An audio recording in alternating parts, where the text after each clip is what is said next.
Oi, gente, tudo bom?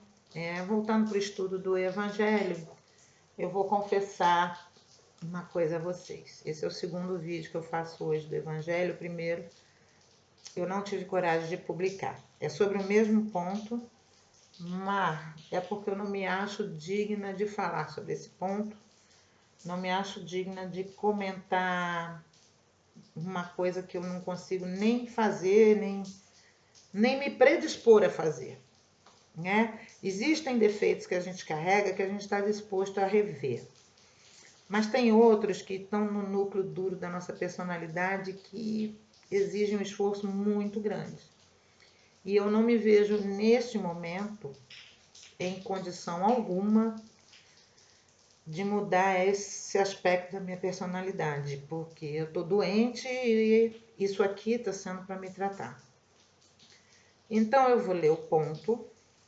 E eu busquei, eu não abri ao acaso, eu busquei no Segue-me um outro ponto que pudesse também entrar nesse, dizer o que eu estou sentindo, mas sem que seja eu a dizer e o que eu devo fazer, porque eu não tenho autoridade nenhuma para falar de nada. Aliás, eu nunca tive. Mas tem algumas coisas que você já conhece, que você já pratica. Esse aqui, para mim, é um dos grandes obstáculos da minha evolução. Então, eu realmente não me sinto preparada para comentar esse ponto, tá bom? Então, eu vou ler a primeira parte e o Emmanuel. E peço a vocês que comentem, que perguntem, que façam as coisas, tá bom? Eu vou só ler e aprender porque eu não tenho ainda como, tá bom? Bem-aventurados aqueles que são mansos e pacíficos. Injúrias e violências. Bem-aventurados aqueles que são mansos, porque possuirão a terra. Mateus capítulo 5, versículo 4. Bem-aventurados os pacíficos, porque serão chamados filhos de Deus. Mateus capítulo 5, versículo 9. Aprendestes o que foi dito nos antigos: não matarás. Todo aquele que matar merecerá ser condenado pelo julgamento. Porém, eu vos digo que aquele que se encolerizar contra seu irmão merecerá ser condenado pelo julgamento. Que aquele que disser a seu irmão raca merecerá ser condenado pelo conselho. E que aquele que lhe disser és louco merecerá ser condenado ao fogo do inferno. Mateus capítulo 5, versículos 21 e 22. Kardec comenta: por estes ensinamentos morais, Jesus estabeleceu como lei a doçura, a moderação, a mansidão, a afabilidade e a paciência.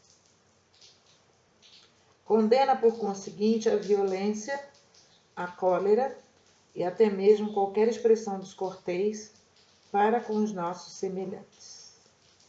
Raca era, entre os hebreus, um termo de desprezo que significava homem de má conduta, e era pronunciado cuspindo-se e virando-se o rosto. Ele vai ainda mais longe, visto que ameaça lançar ao fogo do inferno aquele que disser a seu irmão, és louco. É evidente que nesta, como em qualquer situação, a intenção agrava ou atenua a falta. Mas por que uma simples palavra pode ser tão grave e suficiente para merecer uma reprovação tão severa? É que toda palavra que ofenda é a expressão de um sentimento contrário à lei de amor e de caridade, que devemos estabelecer as relações que deve estabelecer as relações entre os humanos e manter entre eles a concórdia e a união, que é um insulto à benevolência recíproca e à fraternidade, que alimenta o ódio e o rancor.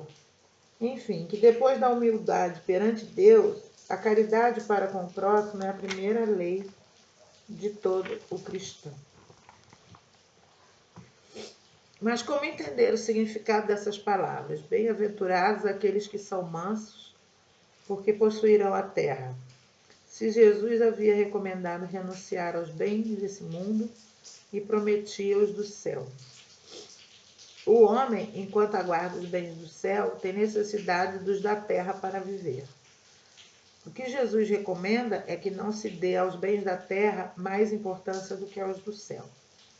Por essas palavras, Jesus quis dizer que, até agora, os bens da terra foram um privilégio exclusivo dos quais os violentos se apossaram, em prejuízo daqueles que são mansos e pacíficos, que frequentemente estes não têm o necessário, enquanto os outros têm em excesso.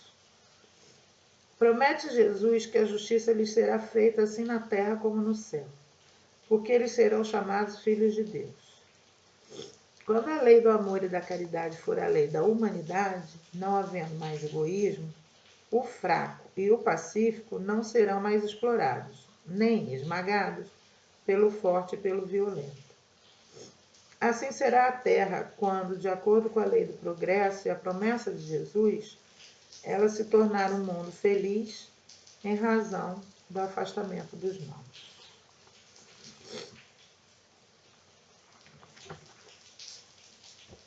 Aí eu busquei no Emmanuel e na experiência diária.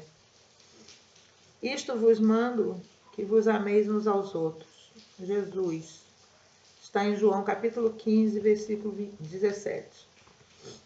Sem compaixão, o amor não entraria em parte alguma, a fim de cumprir a divina missão que a sabedoria da vida lhe atribui.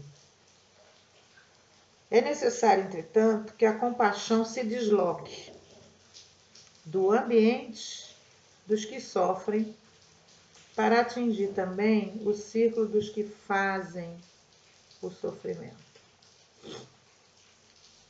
Então, aqui e como lá, é necessário que a gente olhe para o malfeitor de uma forma que eu não consigo. É por isso que eu não estou conseguindo fazer comentários a isso. Porque, primeiro, que eu não sou mansa. Segundo, que eu não sou pacífica. Terceiro, que eu não consigo olhar o violento com compaixão. Eu não consigo tolerar a iniquidade e a injustiça com o fraco. E eu não sou mansa nem pacífica quando eu vejo isso. Eu me torno a própria besta fera. Por isso a minha dificuldade de interpretar isso aqui, porque eu não consigo praticar isso.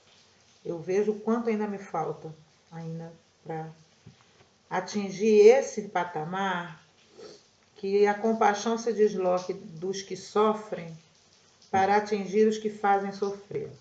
Tem uma oração de Bezerra de Menezes que é isso. Todo mundo pede por quem chora, poucos se lembram dos que fazem chorar. Às vezes, eu boto essa prece e eu fico repetindo, tentando, né, mentalmente sentir aquilo e exercitar. Mas eu não consigo, não. Sou muito honesta com vocês. Eu ainda não consigo. Compadecer-te-ás dos que se afligem sob o guante da penúria. Ou seja, você vai ter compaixão do que está, né, sofrendo pela pobreza. Todavia pedirás igualmente a Deus que ilumine quantos se apaixonaram pelo supérfluo, esquecendo os que carecem do necessário. Então, ele pede aqui que a gente ore por aqueles que são egoístas e se apaixonam pelo supérfluo, pela ostentação, e deixam aquele que está precisando de lado. Não que eu não seja também, mas nós temos esse patamar do querer ser e não querer ser, né? Então, a minha diferença é essa.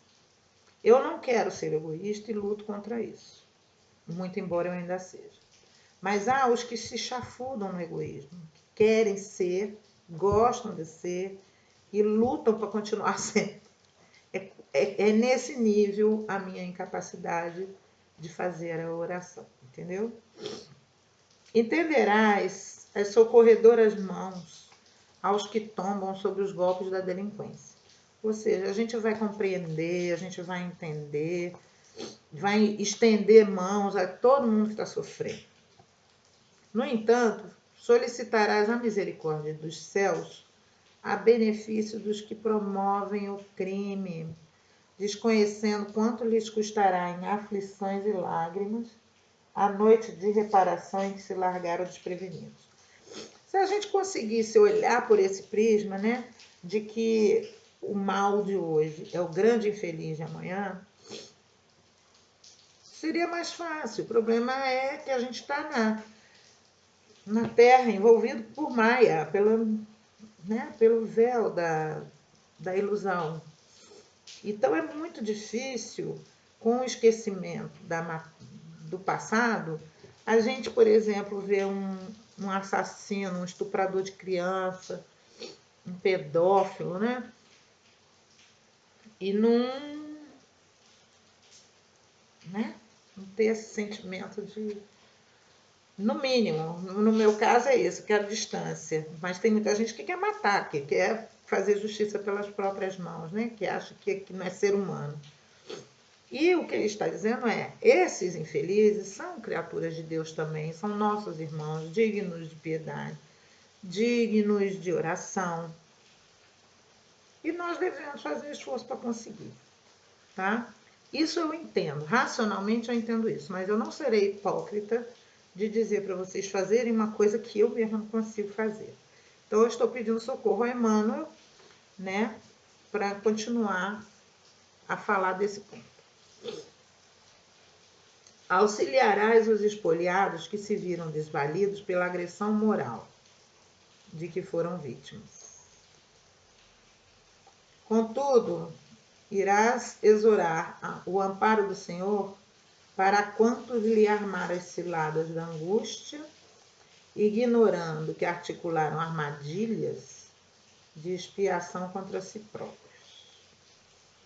Enxugarás o pranto de todos os que choram, sob a aprovação de todas as procedências. Mas não te esquecerás de orar em auxílio dos que estabelecem o desequilíbrio dos outros, porquanto eles todos acabarão reconhecendo que unicamente acumularam perturbação e conflito, em desfavor de si próprios. Em qualquer circunstância difícil, compadece-te e serve sempre, recordando que todos somos espíritos eternos, que colheremos inevitavelmente os resultados de nossas próprias obras e de que apenas o bem dissolve o mal, tanto quanto a treva tão só se extingue ante as bênçãos da luz. Então, meus irmãozinhos, meus amores que estão me assistindo, me perdoem, mas hoje estou impossibilitada, moralmente impossibilitada de comentar esse ponto, né? Eu só posso dar a vocês um exemplo, não que eu esteja me comparando a ele. Gandhi atendeu uma mãe, a mãe foi visitá-lo. Mahatma, por favor, converse com meu filho para que ele pare de comer açúcar. Aí Gandhi pediu a ela, volte daqui a 3 meses. Aí ela, tá, né? Passou 3 meses, ela voltou lá. Mahatma, eu voltei para pedir ao senhor que converse com meu filho para que ele pare de comer açúcar. Aí ele disse, cadê o seu filho? Tá aqui? Tá, então traga ele aqui. Ele disse, pare de comer açúcar.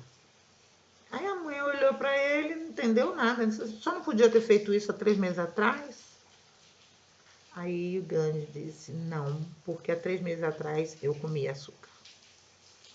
Então, é mais ou menos essa disciplina moral que me impede de falar sobre mansos e pacíficos, porque se tem uma coisa que eu não tenho ainda é mansidão e passividade. O pacífico eu até estou treinando um pouco, mas a mansidão, para mim, é um vocábulo completamente estranho nessa existência para mim. Eu me envergonho de dizer isso, eu não tenho nenhum orgulho de dizer isso. E confesso a vocês, eu sou incapaz de comentar sobre mansidão.